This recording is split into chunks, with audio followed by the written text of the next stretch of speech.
Oke, Pak.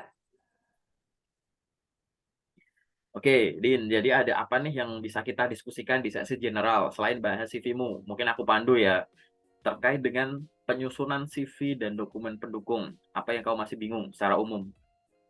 Atau kalau ada Oke, yang ingin ditanyakan?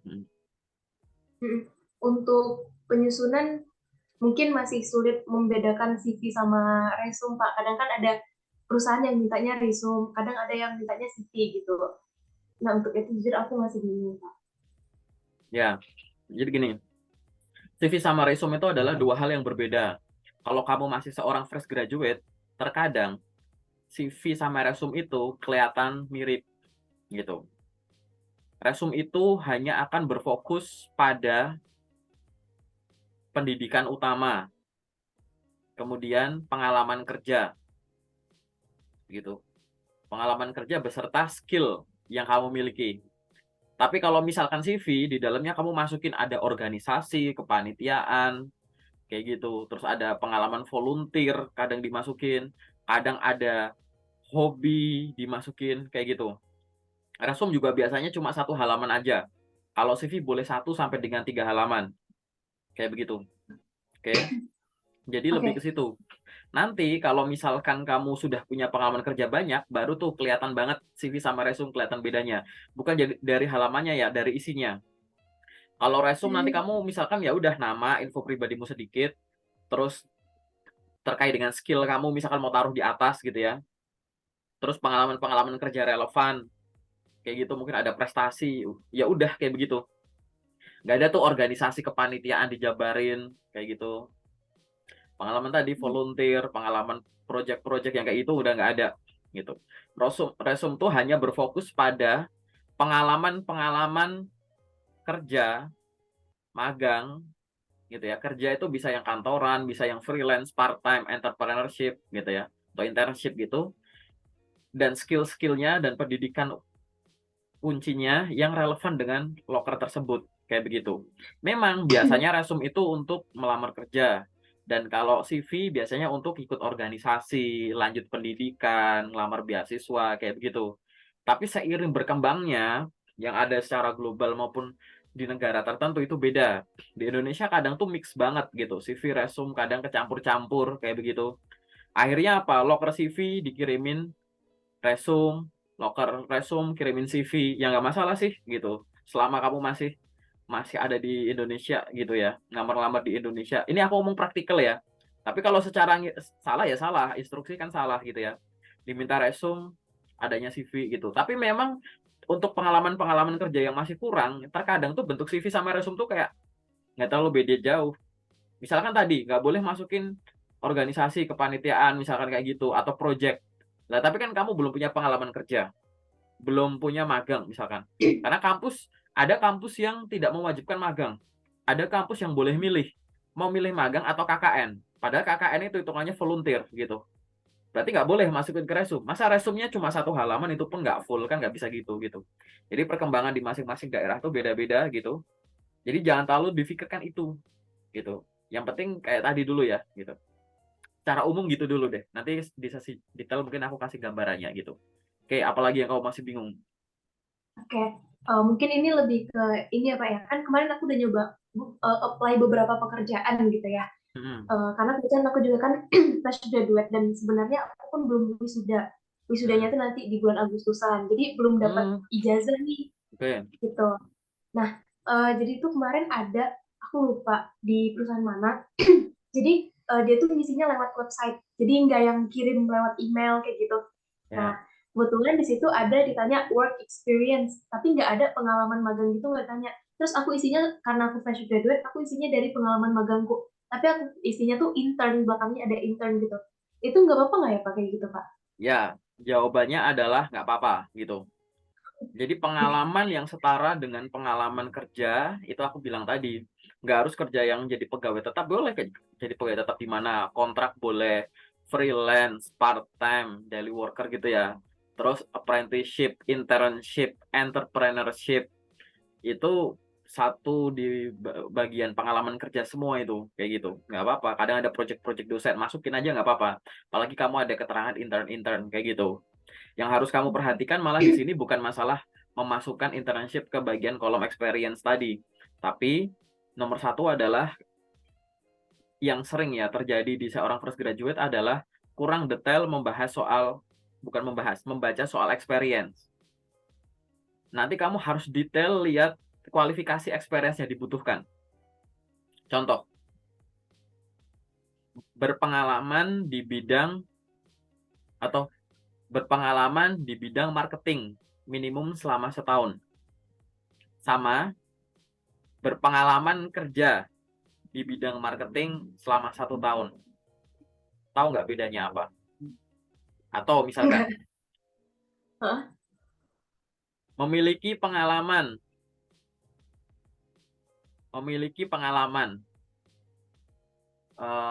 sales minimum 1 tahun, sama memiliki pengalaman kerja sebagai sales selama 1 tahun. Atau nggak gitu deh, software aja deh paling gampang.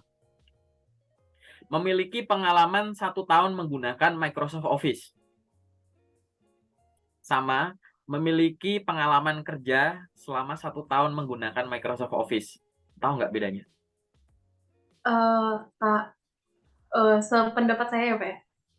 Yang satunya kalau udah memiliki pengalaman kerja ya memang udah official kerja di sebuah kantor gitu.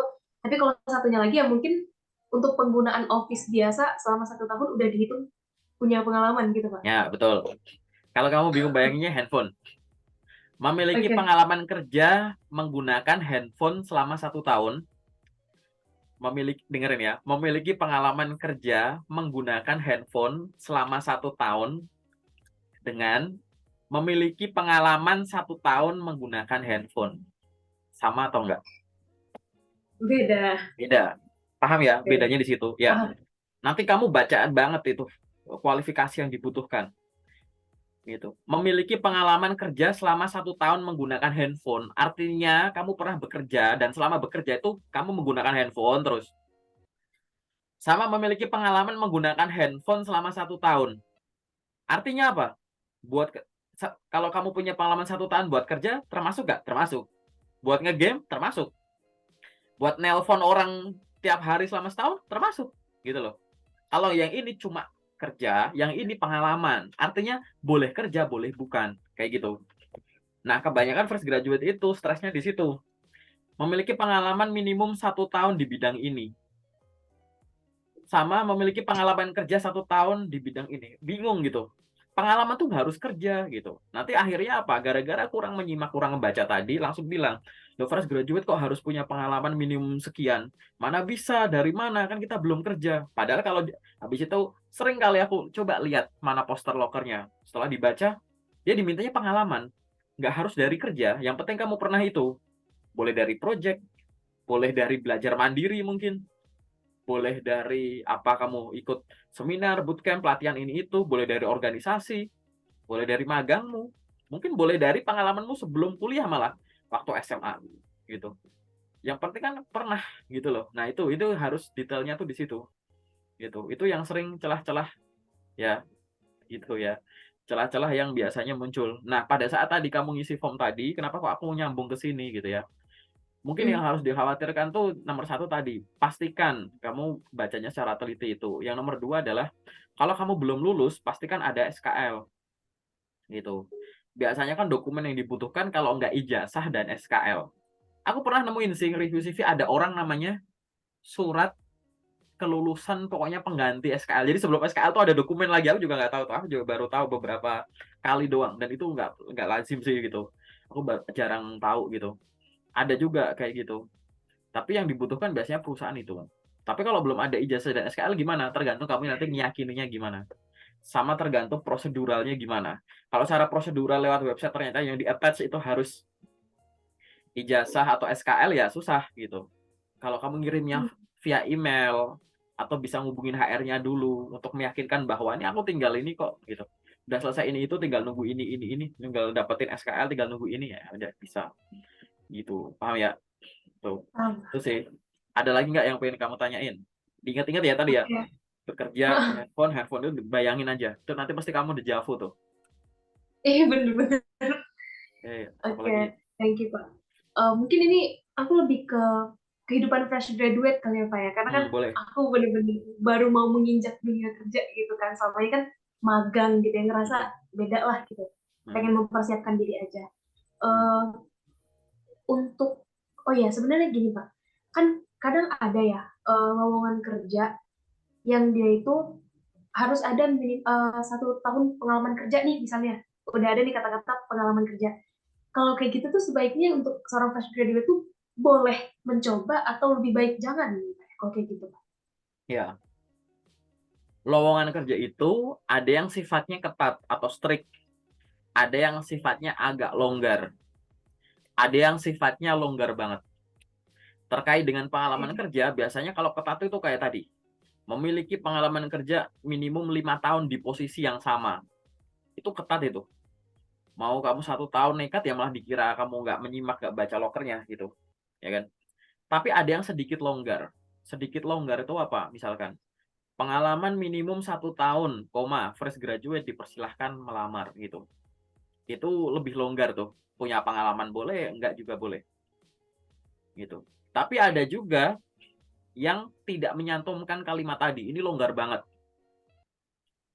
Tulisannya cuma menguasai ini, mampu ini, pernah ini. Yang penting Benar. bisa. Nggak peduli udah dari kerja atau dari yang penting bisa gitu. Itu longgar. Begitupun pendidikan juga sama. Pendidikan ada yang ketat. Minimum S1 kedokteran hewan. Udah, nanti kedokteran umum, kedokteran gigi, perawat, bidan, ngelamar ya nggak bisa gitu. Karena butuh itu. Atau minimum S1 teknik mesin. Udah, itu nanti teknik lingkungan, teknik geologi, teknik elektro ya nggak bisa. Karena butuh spesial itu. Tapi nanti ada yang longgar, kebuka dikit. Minimum D3 atau S1. Manajemen, administrasi perkantoran, apa, atau jurusan lain yang setara gitu. Banyak tuh koma-koma. Kayak gitu. Itu lebih longgar. Ada yang longgar banget. Semua jurusan. Minimum SMA atau SMK. Boleh.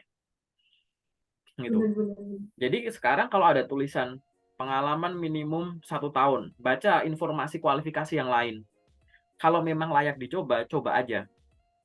Kamu lihat dulu, ini tuh sebenarnya yang spesialis tadi butuh yang spesifik, yang strict, atau longgar, agak longgar, atau yang longgar banget. Kalau memang mau dicoba, coba aja. Apalagi, kamu punya alasan sebenarnya. Jadi di CV atau dokumen pendukung yang kamu kirim, kamu sudah menyantumkan alasan. Kenapa saya merasa cocok di sini, dan itu tertulis di situ. Gitu. Nah, harapannya si pembaca ini, baik dibaca oleh mata rekruter langsung atau sistem ATS dulu gitu ya, itu bisa baca itu. Makanya nulisnya harus dengan tepat benar kayak gitu. Kirim gitu. Oke. Oke. Oke. Kalau misalnya nanya terkait salary, boleh nggak Pak? Boleh. Gimana? Maksudnya gimana? Apa tuh?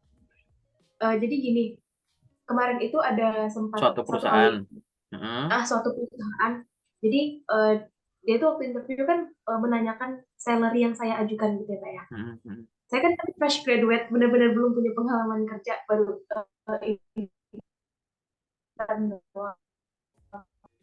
itu sebaiknya cara menjawabnya bagaimana ya Pak ya, terkait Oke. hal itu. Oke.